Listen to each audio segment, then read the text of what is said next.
ハロー YouTube、どうもしまぶーです。今回 VFC M249 ガスブローバッグを購入したので開封レビューしていきます。早速メインの大きな箱から開けていきます。昨年末に発表されて今年8月に何度か手に入れることができました。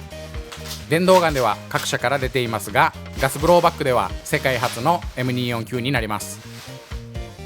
それではオープン。とても丁寧に梱包されています。海外輸入のジャパンバージョンなので日本の法律に適合した弾速証明書が付属されています。本体を取り出してみましょう。 M249 は発表当初からゲームウェポンとして軽量を謳っていますが、実際手に取っての感想はそれなりに重量感があって日頃持ち慣れているライフルと変わりませんでした。追加でボックスマガジンや光学機器などを取り付けるとさらに重くなりますが、それを踏まえても使いやすく程よい重量感だと思いました。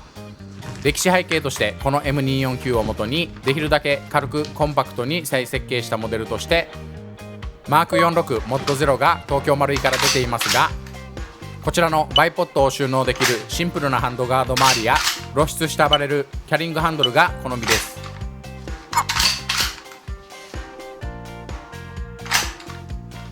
ボレボレしてため息が出ていますが、全く金属音がしません。金属音が鳴るように後ほどメンテナンスします。他には黄色い冊子のオペレーターズマニュアルが入っていました。このような小物も男心をくすぐるいいアイテムです。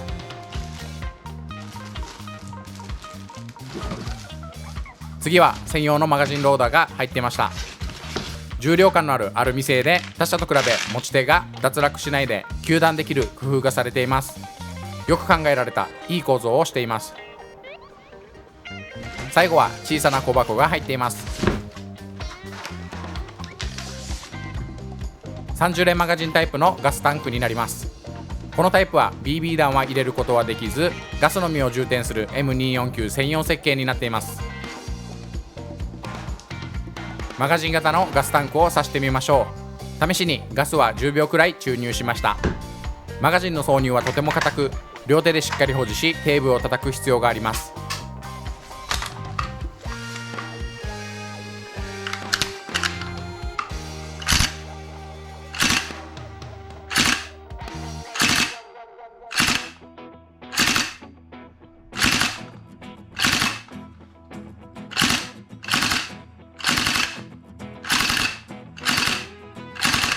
使われているグリスが硬いせいかノズルの戻りが悪いです。またチャージングハンドルを引いた際もぬめっとした感覚で金属音がしません。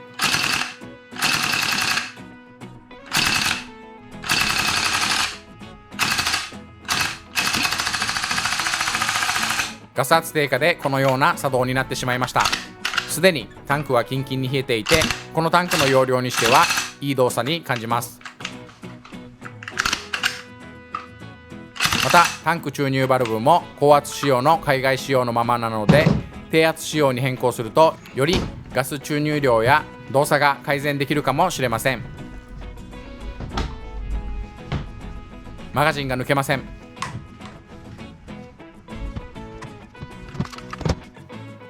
全然抜けません。もしかして壊れたってくらい抜けません。力任せは危険と感じオペレーターズマニュアルを開封します。結局分からずいろいろ試します。内部を覗いても不具合はなさそうです。半分諦めかけていたその時、なんとか抜けました。気を取り直してもう一つの小箱を開けていきます。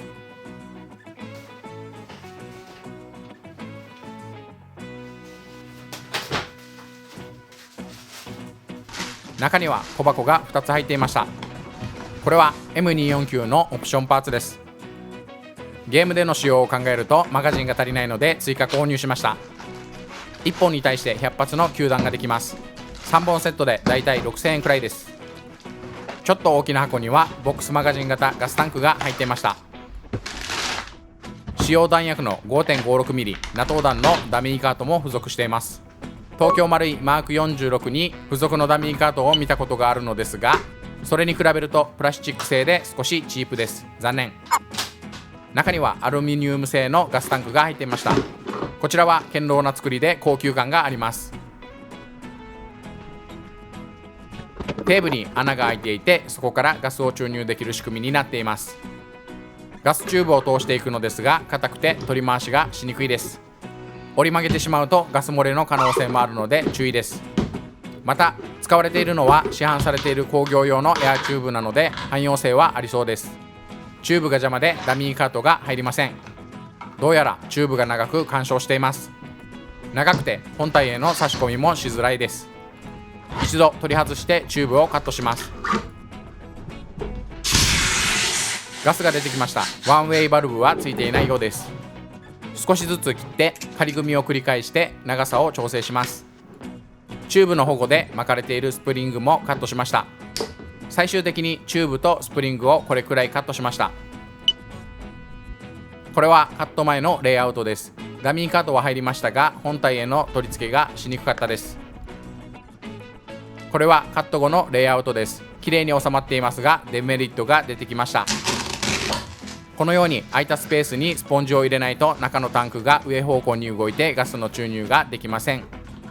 異様に長いチューブがタンクを抑える役目を果たしていたようです。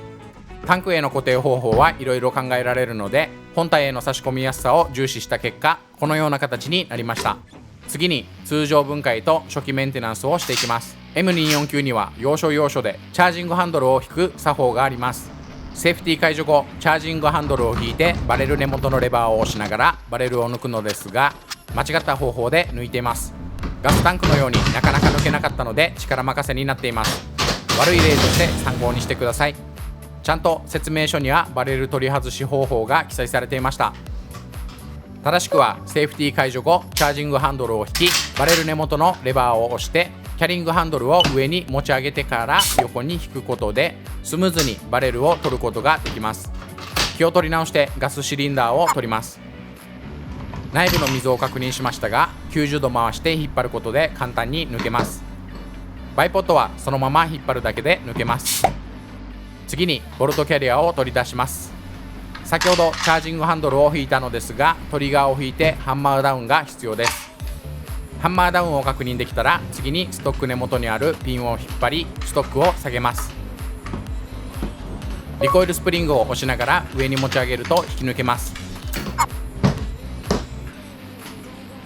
ボルトキャリアの先を押して取り出していますがトップカバーを開けたりチャージングハンドルを引いたりしてかっこよくボルトキャリアを抜くこともできます。ストック下側のピンは硬かったのでピンポンチを使いました。するとストックとトリガーアッセンブリーが取れます。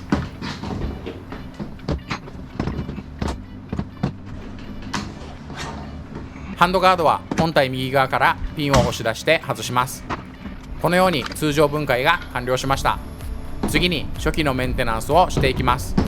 新品の状態から作動させると部品のバリやエッジが削れカスとして出てくるので清掃します。今回もいつも愛用しているレボリューショングリスを使います。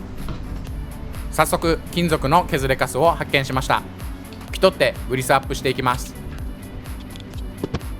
適量を刺して筆で伸ばします。次にボルトキャリアも清掃注油します。初期の硬いグリスのせいかノズルの戻りが悪かったので分解してみます。分解する前によく構造を確認します。はじめにボルトキャリア後端にあるネジを外します。内部にスプリングが入っているのでグニュッとした変な感覚がありますがそのまま回します。ちなみにこの動画と同様の作業をする場合は全て自己責任で参考にしてください。後端のネジを外しただけではノズルは取れません。手前の黒い金属プレートのネジを2つ外していきます。プレートを取るとノズルと一緒に黒いストッパーが取れます。説明書にも記載はないので方向をよく確認しながら分解しましょ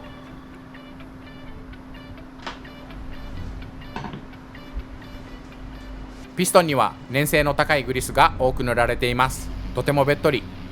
オーリングの溝は2箇所ありますが後ろ1箇所にしかオーリングが入っていません。いろいろ実験ができて楽しそうです。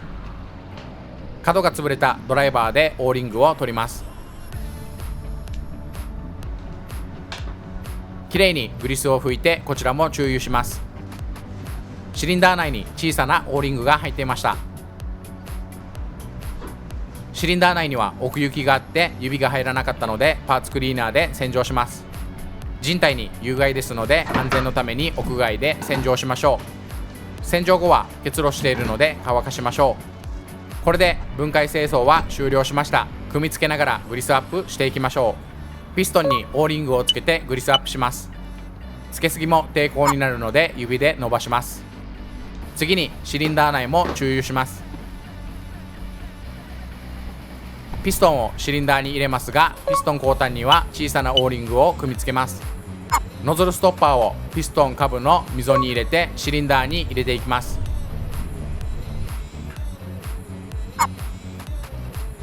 ストッパーのプレートを乗せて2本のネジを右回転で締めます。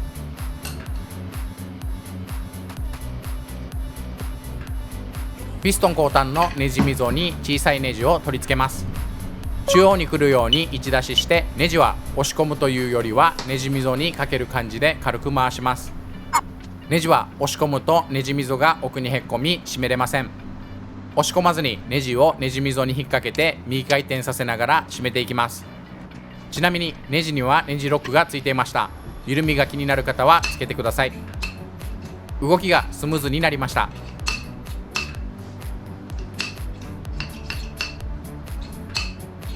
比較的メンテナンスしやすい構造なので助かります。ノズル先端やその周りにも注油します。次にトップカバーを開けて内部も清掃グリスアップします。ボルトキャリアと本体が互いに擦れながら滑っていく部分に注油します。このような場所は指が切れるので筆を使います。チャージングハンドルのレール上にも注油します。マガジン型のガスタンクも外れにくかったのでこちらも注油します。本体バレル根元にも注油します。こちらのバレル根元にも注油します。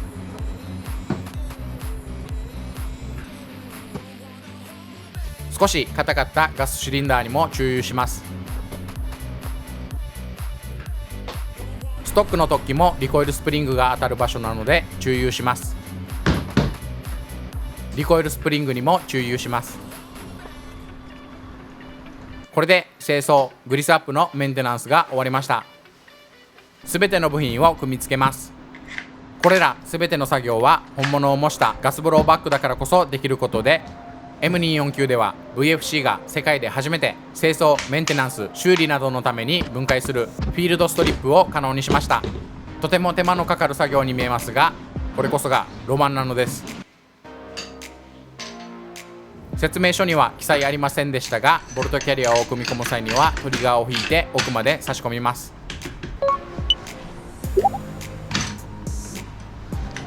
リコイルスプリングは差し込んで上から下に引っかかるように取り付けます。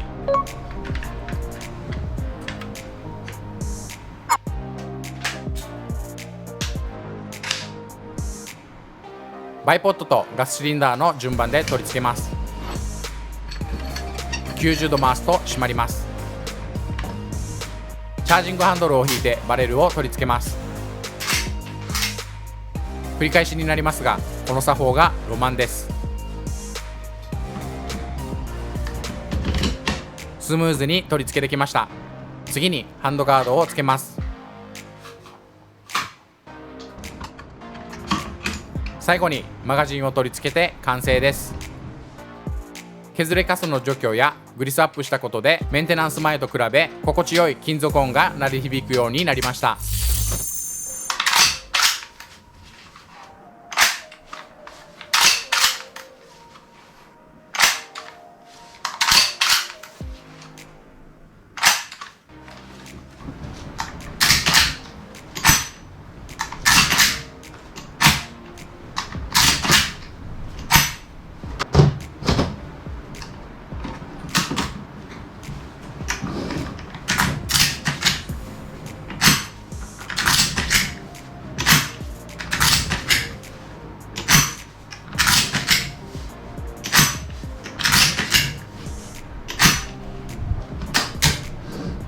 初見での作業で失敗もありましたが、とても楽しい時間を過ごすことができました。